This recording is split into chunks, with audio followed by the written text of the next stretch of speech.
Hi all of you.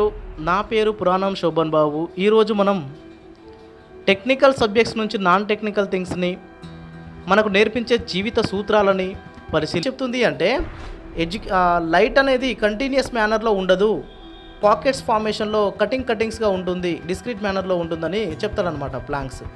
అయితే దీని గురించి మనమే నేర్చుకోవాలంటే మనం ఏదైనా చదివేటప్పుడు రీడింగ్ చేసేటప్పుడు కంటిన్యూస్గా ప్రెజర్ ఎడ్యుకేషన్గా చదవకుండా మనము గ్యాప్స్ ఇచ్చుకుంటూ చదువుకుంటూ వెళ్ళిపోవాలన్నమాట. ఇది ఈ ప్లాంక్స్ థియరీ ద్వారా మనం నేర్చుకునేది. Next periodic table arrangement. ఇందులో ఎలిమెంట్స్ వాటి యొక్క ఫిజికల్ అండ్ కెమికల్ ప్రాపర్టీస్ని బట్టి ఒక్కొక్క ప్లేస్లో అరేంజ్ చేయబడుతుంది. అదేవిధంగా మన మైండ్లో కూడా చాలా ఇన్ఫర్మేషన్ ఉంటుంది, అది చదువుకు సంబంధించింది కావచ్చు, ఇంకేదైనా దానికి సంబంధించింది కావచ్చు. దాన్ని కూడా మన మైండ్లో పార్టిషన్ చేస్తూ ఒక ప్లేస్లో అరేంజ్ చేసుకుంటూ అవసరమైనప్పుడు బయటకు తీయాలన్నమాట. ఇది మనకు పీరియాడిక్ టేబుల్ చెప్పేటువంటి జీవిత సూత్రం. అలాగే కెమికల్ బాండింగ్ 8th చాప్టర్. ఇందులో హైడ్రోజన్కి ఆక్సిజన్కి మధ్యలో ఒక బాండ్ ఉంటుంది. ఆ బాండ్ ఉండడం వల్లనే మనకు నేచర్లో వాటర్ ఎగ్జిస్ట్ అవుతుంది. అది ఉండడం వల్లనే లివింగ్ ఆర్గానిజమ్స్ అనేవి ఉన్నాయి, లేకపోతే లివింగ్ ఆర్గానిజం అనేది ఎగ్జిస్ట్ కాదు. అలాగే ఈ బాండ్ అనేది ఎంత ఇంపార్టెంటో మనకు అర్థమవుతుంది కదా. అలాగే మనం కూడా మన ఫ్యామిలీతో, టీచర్స్తో, సొసైటీతో, రిలేషన్స్తో మంచి స్ట్రాంగ్ అండ్ పాజిటివ్ బాండ్ని మెయింటైన్ చేయాలన్నమాట. ఇది మనం నేర్చుకునేది. Next electric current. అందులో ఏ కండక్టర్లో అయినా కూడా పార్టికల్స్ ఆర్ ఎలక్ట్రాన్స్ అనేవి ర్యాండమ్ మోషన్లో అండ్ జిగ్జాగ్ మోషన్లో ఉంటాయి. వాటికి ఒక పర్టికులర్ డైరెక్షన్ ఉండదు, పర్టికులర్ లక్ష్యం అనేది ఉండదు. అలాగే ఎప్పుడైతే బ్యాటరీని కనెక్ట్ చేస్తామో, ఎనర్జీని ఇస్తామో, అవి ఆర్డర్డ్ మోషన్లోకి వెళ్ళిపోయి కరెంటుని జనరేట్ చేస్తాయి. అలాగే మన బాడీలో, మన మైండ్లో కూడా కొన్ని న్యూరాన్స్ ఉంటాయి. ఆ న్యూరాన్స్ని మనం కరెక్ట్ టైంలో కరెక్ట్ యాక్టివేషన్ అనేది చేయకపోతే మనము సక్సెస్ఫుల్ లైఫ్ని గెట్ ఆన్ కాలేము. అలాగే సిరీస్ కనెక్షన్, ప్యారలల్ కనెక్షన్ అనేది ఉంటుంది. సిరీస్ కనెక్షన్ ఏం చెప్తుంది అంటే అందులో కరెంట్ అనేది సేమ్ కరెంట్ ఫ్లో అవుతుంది. బల్బ్స్ అనేవి కనెక్ట్ అయినప్పుడు అందులో ఒక 3 బల్బ్స్ని కనెక్ట్ చేసినట్టయితే ఒక బల్బ్ ఫిలమెంట్ ఎగిరిపోతే మిగతా 2 బల్బ్స్లు వెలగవన్నమాట.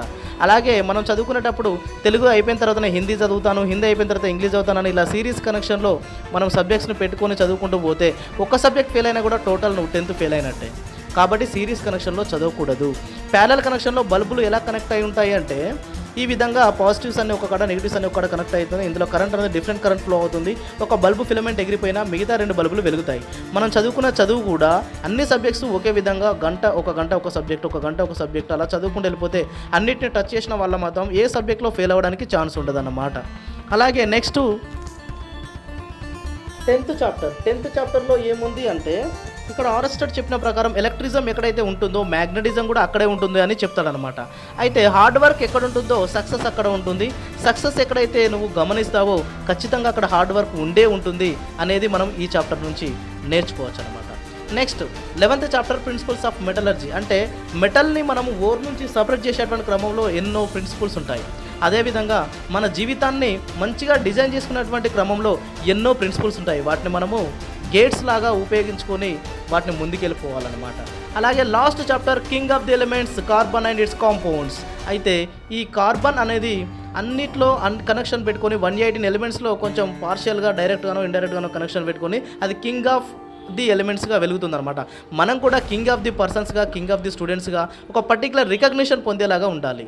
సో ఈ విధంగా మనము టెక్నికల్ సబ్జెక్ట్స్ నుంచి మన జీవిత సూత్రాలని నేర్చుకోవచ్చు. Thank you very much. See you my dear friends.